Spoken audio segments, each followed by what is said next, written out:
नमस्कार, आप देख रहे हैं डीसी न्यूज इंडिया और मैं हूं आपके साथ संजय मिश्रा। एक नजर अब तक की 5 बड़ी खबरों पर।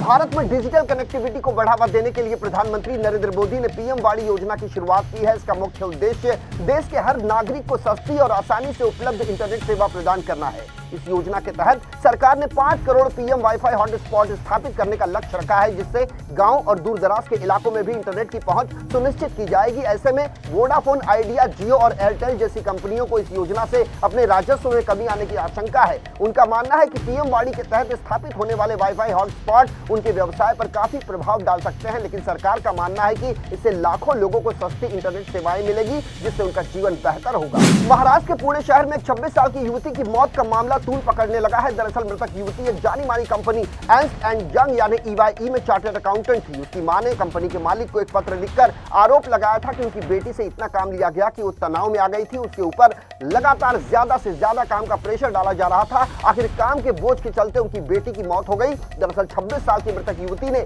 मार्च 2024 में ही EYE पुणे नौकरी ज्वाइन की थी। बाद में यह पत्र सोशल मीडिया पर वायरल हो गया, जिसके बाद बहस छिड़ गई। बढ़ते विरोध को देखते हुए अब कंपनी ने भी अपनी तरफ से सफाई दी है। कंपनी ने अपनी 26 साल की कर्मचारी की दुखद मौत के बाद एक बयान जारी किया है, जिसमें अकाउंटिंग फर्म ने कहा कि वे काम के माहौल को बेहतर बनाने की कोशिश करेंगे। इसके साथ ही 4 बड़ी कंसल्टेंसी फर्मों में से एक EYE ने कहा कि हम इस साल जुलाई महीने में 26 साल की एना सेबेस्टियन पैरेलियन के दुखद और असामयिक निधन से बहुत दुखी हैं। हमारी संवेदनाएं परिवार के साथ है। प्रधानमंत्री नरेंद्र मोदी ने गुरुवार को लोगों से उन स्मृति चिन्हों के लिए बोली लगाने का आग्रह किया है जो उन्हें मिले हैं और जिनकी अब नीलामी की जा रही है। उन्होंने कहा कि इनसे प्राप्त राशि का उपयोग नमामि गंगे पहल के लिए किया जाएगा। पीएम मोदी ने एक्स पर कहा कि हर साल मैं सार्वजनिक कार्यक्रमों के दौरान प्राप्त विभिन्न स्मृति चिन्हों की नीलामी करता हूं और इस नीलामी से प्राप्त राशि नमामि गंगे की पहल में की जाती है। मुझे ये बताते हुए खुशी हो रही है कि इस साल की नीलामी शुरू हो गई है। जो स्मृति चिन्ह आपको दिलचस्प लगे उसके लिए आप बोली लगाएं। आपको बता दें कि नमामि गंगे सरकार की तरफ से की जाने वाली गंगा नदी के संरक्षण और पुनरुत्थान के लिए एक पहल है। जानकारी के अनुसार पीएम मोदी को पिछले 1 साल में तोहफे में मिली करीब 600 वस्तुएं नीलाम की जाएगी।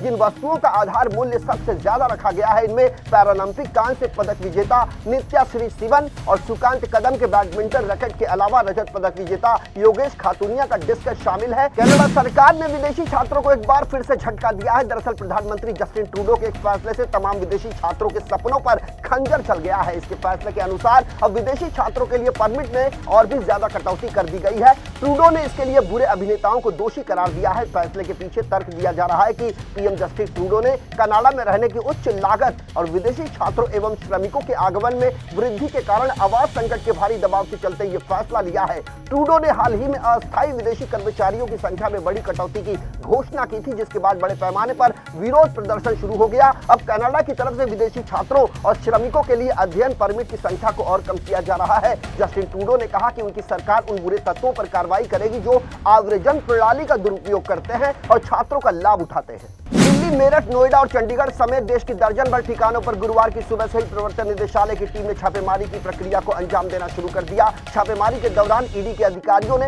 एक रिटायर्ड IAS अफसर और नोएडा अथॉरिटी के पूर्व CEO के घर से करोड़ों रुपए की डायमंड, गोल्ड, कैश और दस्तावेज बरामद किए हैं। इसमें 5 करोड़ रुपए का डायमंड भी शामिल है। सूत्रों के मुताबिक लोटस 300 हाउसिंग प्रोजेक्ट के खिलाफ ईडी ने यह कार्रवाई की है। ईडी ने रिटायर्ड IAS एवं नोएडा अथॉरिटी के पूर्व CEO रहे मोहिंदर सिंह के चंडीगढ़ स्थित आवास पर छापेमारी की है। इस रेड में करीब 1 करोड़ रुपए की नकदी, 12 करोड़ रुपए की डायमंड ज्वेलरी, 7 करोड़ रुपए कीमत के सोने के जेवरात और केस से जुड़े कई अहम दस्तावेज बरामद किए गए हैं। आपको बता दें कि ईडी ने जिस मामले में यह कार्रवाई की है वो 300 करोड़ रुपए के घोटाले से संबंधित है। इस मामले में ईडी ने मनी लॉन्ड्रिंग का मुकदमा दर्ज किया था, जिसके तार उत्तर प्रदेश की पूर्व मुख्यमंत्री मायावती की सरकार के दौरान हुए 9,000 करोड़ रुपए के भूमि घोटाले से जुड़े हैं। उस समय भूमि आवंटन का इस्तेमाल अफसरों और राजनेताओं ने अपने निजी लाभ के लिए किया था।